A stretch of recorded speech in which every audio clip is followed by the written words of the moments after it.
झूठी शान दिखाना और फिर दुनिया के सामने खैरात के लिए गिड़गिड़ाना। पाकिस्तानी हुक्मरानों की इस तरकीब को दुनिया अच्छी तरह समझ चुकी है, लेकिन रूस के राष्ट्रपति व्लादिमीर पुतिन को समझना नामुमकिन है। 4 महीने से यूक्रेन को तबाह कर रहे रूसी राष्ट्रपति ने अपने शागिर्दों को साथ लगाना शुरू कर दिया है। ठीक 1 हफ्ते बाद पुतिन अमेरिका के दुश्मन देश ईरान जा रहे हैं। उससे पहले अब से चंद घंटे बाद अमेरिकी राष्ट्रपति जो बाइडेन ईरान के दुश्मन इजराइल पहुंच रहे हैं। सवाल यह है कि क्या मिडिल ईस्ट दुनिया के 2 सबसे ताकतवर देशों की अदावत का नया सेंटर बनने वाला है? ये रिपोर्ट देखिए।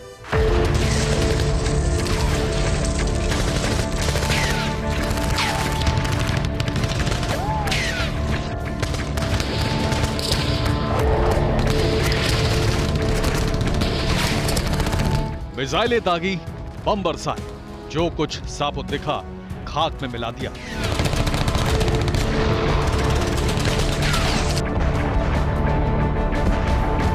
इसी तरह, जी हां, ठीक इसी तरह 4.5 महीने से यूक्रेन पर बेतहाशा बारूद बरसाने के बाद, कीव, लवीव, खार्किव को खंडहर बनाने के बाद रूसी प्रेसिडेंट व्लादिमीर पुतिन ने जंग के नए मोर्चे का इशारा दे दिया है।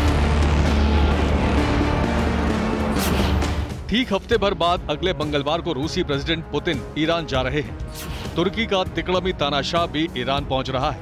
तेहरान में पुतिन, एर्दोआन और ईरान के राष्ट्रपति इब्राहिम रईसी के साथ हाई लेवल मीटिंग होगी।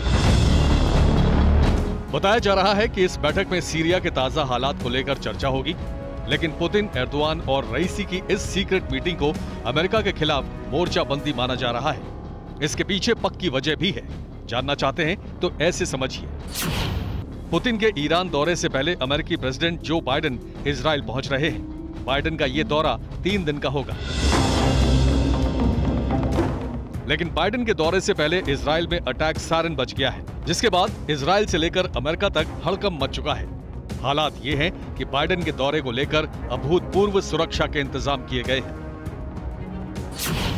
यूएस प्रेसिडेंट की सुरक्षा में 16,000 जवान तैनात किए गए हैं। बाइडेन का काफिला जिस फ्लाईओवर से गुजरेगा, उसकी सुरक्षा चाक चौबंद है।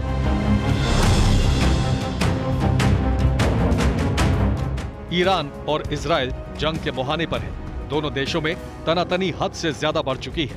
ऐसे में इजराइल को ईरान के आतंकी गुटों के हमले का खौफ सता रहा है। सीक्रेट इनपुट के मुताबिक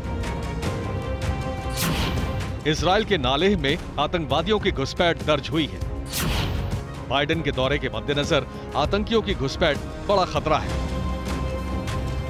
इजराइल दौरे के दौरान बाइडेन की सुरक्षा में किसी तरह की चूक होती है तो मिडिल ईस्ट में जंगी बवंडर उठना तय है।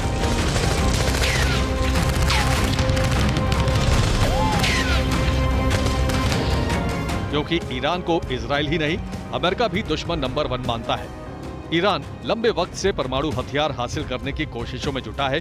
माना जा रहा है कि पुतिन के दौरे के दौरान इसे लेकर भी बात हो सकती है।